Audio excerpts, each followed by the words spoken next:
ассалому алайкум ба ҳама бинандагони канали Абдуллотиҷӣ, ҳама нафарҳое ки канали моро ҳама вақт дастгирӣ мекунед, комментариҳои хуб менависед, ай ҳама беҳтараш бовар карда билет мехарен. Ай ҳаматон миннатдорам, ҳаматон да ҳурмат, раҳмат. Дар ин видео мехостум саволҳое ки дар видеои пештара, комментариҳои пештара менавистем, то ҷое ки медонем, то ҷое ки пурсидем ва то ҷое ки аниқ кардем, шумо дар ҷавобша расонем ва баъдан Мадина нарх-навои билета рублкати шумода мерасона. Шаҳрҳоеша ки намега, номерҳое ки мемонум, метавонед телефон кунед ки авиакассаомон, ҳамкоромон аз соати 8 саҳар то 11 шаба иншааллоҳ ҷавоб метиҳам ва ба дили пур метавонед билетотона бигиред. ва агар як дақиқа стоп кунед, подписатся, лайка буҷихе, мо дар дастгирӣ беҳтарин мешава. Ай ҳаматон миннатдор мешем. Саволҳо боша метавонед ки дар комментария ҳамин видео нависед, баъдан бо иншааллоҳ як видео дига барои ҷавобош мекунем. хоб мехонем. Салом Абдуллотиҷӣ, бача 14 бора менависам, ҷавоб наметӣ. Ма дар паспорти тоҷиким печати пропискаи Беларусия дорум. Ма документ метавонам карда амира ҷавобша мегардондем. Бахшиш бародарҷон барои дер ҷавоб додан. Чиша нигоҳ мекунам? Ай Беларусия агар Россия дар омадан да мигратсионка дода бошанд, метавонед ки беташвиш ба дили пур документ кунем. Барое ки баъзе нафарҳоро додагиам, бисёри нафарҳоро додагӣ нестанд. Агар ки додагӣ набошанд мигратсиони карта, хубтарш як граница пересекат кунед, баъдан документ кунед, беҳтар мешавад. Вале буд нафаре ки бигем мигратсионка наода буданд, мигратсионка гирифта буд незаконна бигему, документ карда тонист. хоб салом ака, ма паспорти заграна ТЖК рӯй кардам. Ай иҷа вазурашен народи нагирем бирем ай Тоҷикистон ба паспорти худам биём мешавад? Алайкум салом акаҷон, мақсад ай тараф рафтанда бе ташвиш ба дили пур бе проблема мерен.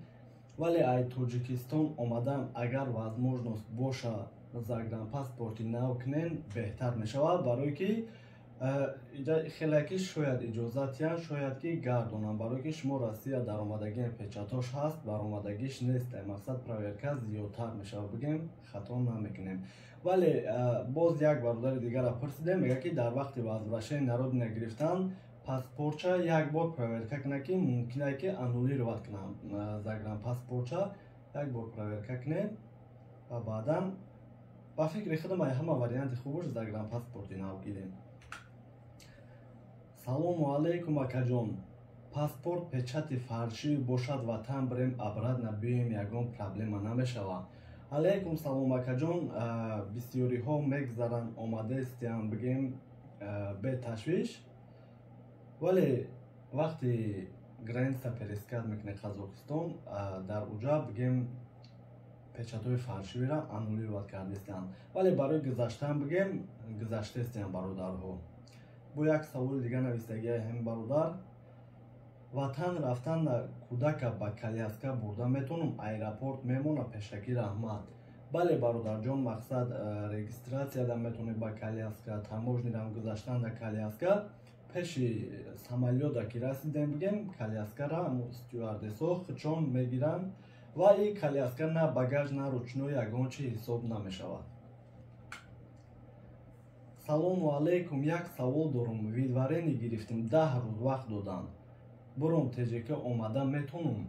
Агар дар ҳамин муҳлате ки 10 рӯзе ки вақт доданд бароен, омада метавонем.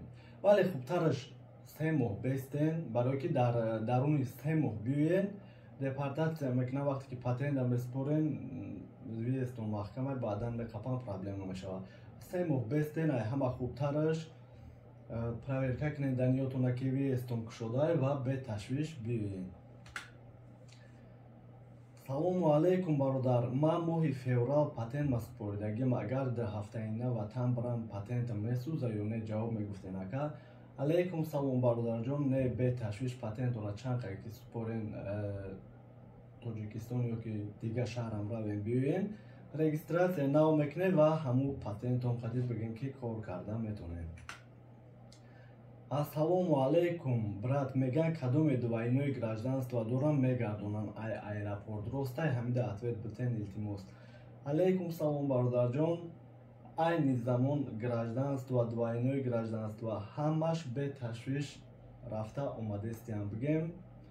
Беташвиш метавонед рафта омадан, вале ягон маълумот, ягон хабари нав ё ки мобилизатсия ягон нафара гардонам, иншаллоҳ ҳатман шуморо хабардор мекунем. салому алейкум бародар, илтимос ҳамин саволи мада ҷавоб диҳед. Дар мигратсиони карта фамилия ошибка шидагиад, ба ватан рафтан ягон гап намешавад? алейкум салом бародарҷон. Не беташвиш ба дили пур метавонед буред таможни барои и ягон чи намега, вале барои документ кардан дар МФЦ метавонед ки равед муроҷиат кунед, исправид мекунанд мигратсионкаи нав метиҳанд ва документ мекунед. Ассалому алейкум акаҷон, ман як савол доштум. Акама 2 сол мешавад дар шаҳри Россия бе документ мегардам. Агар ман границаро гузарам, маро депорт мекунанд? алейкум салом бародарҷонум.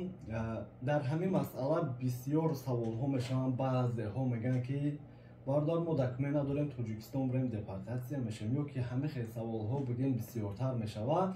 ин саволҳо бигем ҷавоб надорад, барое ки ҳастанд нафарҳое ки документ доранд мераванд, вез чон маҳкам мешавад. ҳастанд нафарҳои документ надоранд, 5 бор 10 бор шуд бигем мераванд, мебиёянд беташвиш. вале барои бародар чӣ гуфтанем ки барои граница гузаштан даниётонро проверка кунем, даниётон кушода боша, айдита штраф зиёд надошта бошем, беташвиш метавонем граница равем биёем. барое ки нафарҳое ки мераванд границаро мегузарананд, ай ӯ тараф омадан намемонанд, вохид чон бигем дар ҳами вақти Россияда буданд депортатсия мемонанд. ҳастанд нафарҳое ки 2 штраф мекунанд, 2 штраф зиёд мекунанд, патентшон аннулировад мешавад, депортатсия мекунанд, худшон хабардор нестанд. мақсад дар вақти граница намешавад, дар Тоҷикистон ҳам боше мешавад, ё ки дар Россия ҳам боше метавонанд ки запрет монанд. як бор даниётонро проверка мекунед ва мерем мебием. хоб, ҳамиқа маълумот Мадина мерасонад нархҳои билета. раҳмат барои то иҷаи видеоро бигем тамошо кардан, барои дастгирӣ барои ҳамаш. боқӣ паноҳи Аллоҳ бошем. Ассалому алейкум ба ҳамаи подписчикои Абдулло. Раҳмат подписатсия мекунед, лайк мекунед, менависед ва дастгирӣ мекунед. дар ин видео мехостем нархи билети моҳи январ ва феврал ба шумо бирасонем. Москва душанбе аз 12000 рубл то 15500 рубл. душанбе Москва аз 29000 рубл то 37000 рубл. моҳи феврал Москва душанбе аз 12000 рубл, моҳи числои душанбе Москва 21500 рубл то 28500 рубл. моҳи январ Москва Кулоб аз 9000 рубл то 10500 рубл. Кулоб Москва аз 24500 рубл то 27000 рубл. моҳи феврал Москва Кулоб аз 10500 рубл то 12000 рубл. Кулоб Москва аз 20000 рубл то 25500 рубл. моҳи январ Москва Бухтар аз 10500 рубл то 14000 рубл. Бухтар Москва аз 32500 рубл то 37000 рубл. моҳи феврал Москва Бухтар аз 10500 рубл то 17500 рубл. Бухтар Москва аз 23000 рубл то 29000 рубл. Москва Худжан аз 12500 рубл то 13000 рубл.